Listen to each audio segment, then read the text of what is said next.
내가 태어난 나라에서 활동하고 싶고 소개하고 싶다라는 꿈으로 가방 하나 들고 대금이랑 장고랑 그리고 갔어요. 음악은 예술은 마음이 평화로워지잖아요. 마음의 관용함 그리고 두 나라를 아는 사람이 우리잖아요.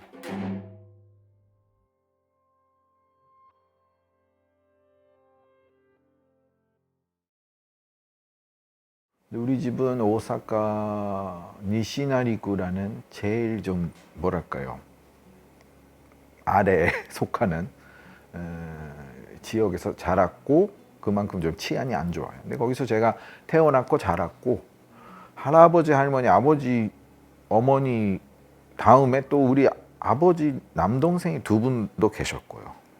좁은 집에 이렇게 10명 정도 살았던 거예요. 정말 가난했습니다. 한국 분들 그렇게 많지는 않았고요.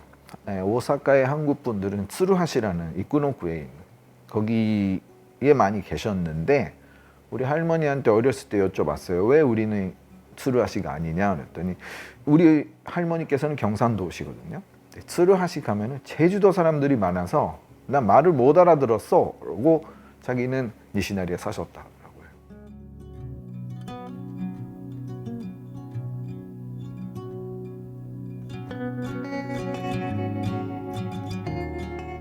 금강학원도 이끄노쿠 사람들이 많았고요. 제주도 출신 친구가 많았고요. 근데 정말 마음 아프고 그런 일이 뭐였냐면은 한 학년에 1반밖에 없어요.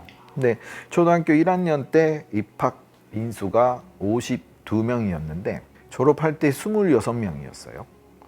반 2분의 1이 한국에 돌아간 거예요. 지금 생각하면 아마 불법 체류자들의 자식들이었던 것 같아요. 잡혀서 이제 일주일 이내에 아마 그 짐 정리하고 가야 되는데, 그러니까 선별회를 갑자기 생겨요. 한 6개월에 한 번, 석 달에 한 번. 그래서 뭐 선별회 우리는 좋죠. 과자 주고 주스 주니까 좋은데 지금 생각해 보면은 그렇게 친구들이 떠났던 것 같아요.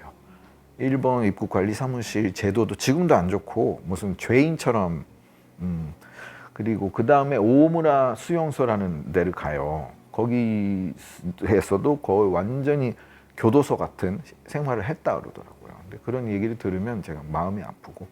근데 입국 관리 사무실에서 돌아온 애도 있고 그런 친구들한테 물어보니까 어렸을 때니까 그냥 우습게 얘기했지만 되게 얘기 지금 들어보니까 완전 교도소더라고요. 네, 그런 좀 슬픈 저기가 있습니다. 그리고 아버지의 동생들 고모 2분, 작은아버지 2분도 금강학원 다니셨고 거기서 우연히 다 브레스 밴드 출신이시고 아버지도 뭐 드럼 치셨었고 작은아버지도 뭐 기타니 뭐 여러 악기를 하셨다 그러더라고요. 그러니까 우리 아버지 형제분들부터 시작해서 음악을 좋아하셨고 음악이 가까이에 있었고 태어나니까 작은아버지 방에서 스피커에서 무슨 비틀즈 소리가 들리고 일본 가요가 들리고 아버지는 엔카, 히타지마 사부로 그리고 뭐 나중에는 조용필 씨를 아셨고 그다음에 나훈아 씨를 아셔갖고 우리 누나는 데이빗 보이를 좋아했고 우리 형은 류이치 사카모토를 좋아했고 네. 그 정도로 그러니까 음악이 가득 찬 집에서 음악밖에 안 나요 소리가. 그러니까 뭐 있는 게 음악밖에 없는 거예요. 금강학원에 있을 때요. 농악부, 밴드부, 농악부에 있었어요. 금강학원은 민족 교육을 시켰기 때문에 여자분들은 부채춤, 화강무, 근데 남자들은 농악, 이렇게 약간 그런 거를 해야 되는 거예요. 산모 돌리고. 근데 그러다가 드럼을 좀 했기 때문에 장고를 주로 맡게 되었고, 근데 그때 시기에 일본에서 레코드를 발견했는데 사물놀이 레코드. 이게 뭐지? 그러고 들어봤더니 완전히 좀 정말 닭살. 이게 뭐지? 이게 김덕수의 사물놀이라는 게 뭐지? 계속 들었어요. 100번, 200번 듣고 조금 이제 이해하면서 그리고 이제 전문적으로 배워야겠다 라고 중3 때 좀 생각을 했었었죠. 근데 전문적으로 배우려면 어떻게 해야 될까? 라고 있었죠. 근데 그 중3 때인가 중2 때 농악 발표회가 있어서 제가 설장으로 치는 모습을 김영돈 선생님이 그때 일본에 계셨어서 보신 거예요. 저를 보시고 쟤는 한국 보내야겠다. 국악고등학교 보내야 돼. 전문적으로 교육시켜야 된다고. 국악고등학교가 도대체 뭔지 국악이라는 단어도 모르고 장고를 전문적으로 가르쳐주는 학교구나. 근데 나중에 들어보니까 이왕직 아학부 양성소였던 거예요. 정말 엄하고 공부도 엄하고 훈련도 실기도 본격적으로 정말 그러니까 전국에서 모인 엘리트들이 다니는 학교였던 거죠. 근데 그런 것도 모르면서 네 갈게요 그런 거예요. 아무것도 모르면서. 네 중3 때 그런 결심을 한 거예요.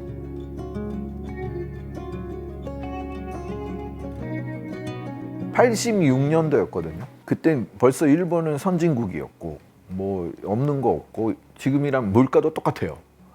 근데 86년도에 우리나라에 오니까 타임머신 탄 것 같았어요. 우리 아버지가 옛날에 하셨던 옛날 모습이더라고요. 먹을 것도 잘 없고 사람들은 활기는 있는데 힘은 있는데 뭐가 없어요. 없는 게 많고 약간 의견도 사고방식도 안 맞잖아요. 되게 고생했지만 그런 것도 모르는데 온 거예요. 고1 15살 때.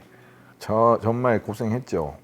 한국말을 못하니까. 근데 이 친구들도 아마 외국에서 온 친구가 처음이기 때문에 어떻게 될지도 모르고 친절한 친구도 있고 아예 그냥 무시하는 친구들도 있었고 선생님들도 저한테 어떻게 접해야 될지는 모르시고 그다음 교련이라는 시간이 있었거든요.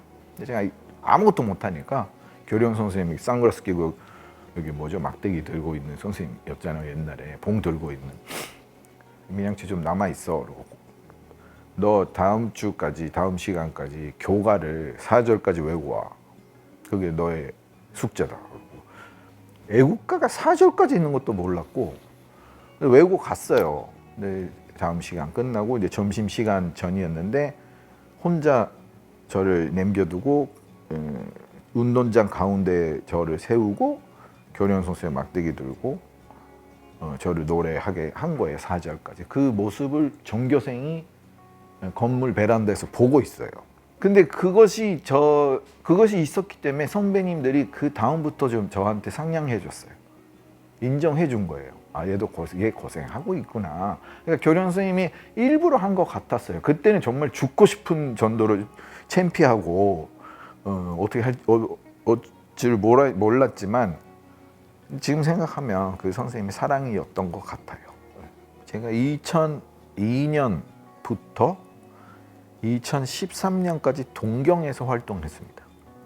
이 멋있는 국악을, 아름다운 국악을 내가 태어난 나라에서 활동하고 싶고 소개하고 싶다라는 꿈으로 가방 하나 들고 대금이랑 장고랑 그리고 갔어요. 그리고 10년 동안 했어요. 이거 정말 어려운 얘기인데 저는 역시 아이덴티티가 일본에도 있고 연주하면서도 우리나라 분들은 연주 잘해요. 음악 잘해요. 근데 질서가 일본하고 달라요. 근데 저는 약간 질서가 반반이기 때문에 정말 힘들 때가 있어요. 우리나라 사람들은 목소리 크잖아요. 말도 많고 일본 사람보다. 음악도 똑같아요. 방해해요. 그럴 때가 있어요. 힘들어. 이 사람하고 연주하기 힘들어. 근데 일본 사람들은 그런 거 없거든요. 그런 거에 좀 힘들 때가 있었어요. 정말 명인들하고 하면 이길 수가 없으니까. 근데 그게 올바른 생각이었는지 아니었던 거지. 지금도 그 예술에는 정답이 없기 때문에요. 그래도 그 일본에서 활동하고 싶었다라는 마음이 제일 컸기 때문에 그리고 국악을 제가 태어난 곳에 소개를 하고 싶었죠.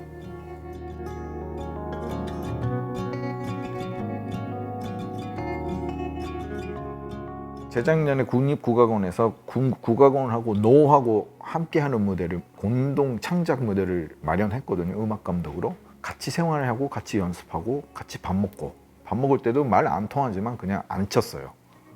지그작으로 했더니 친해지고 헤어질 때 눈물 남이다 눈물 흘리고 지금도 아마 편지 왔다 갔다 하실 거예요. 그게 교류잖아요. 근데 우리가 하고 싶은 교류. 문화인들이 정치인들을 가르쳐야 된다고 생각하거든요. 마음의 관용함, 그리고 음악은, 예술은 마음이 평화로워지잖아요. 스포츠는 이기고 지고가 있는데 음악은 이기고 지고가 없어요. 협조하는 거기 때문에.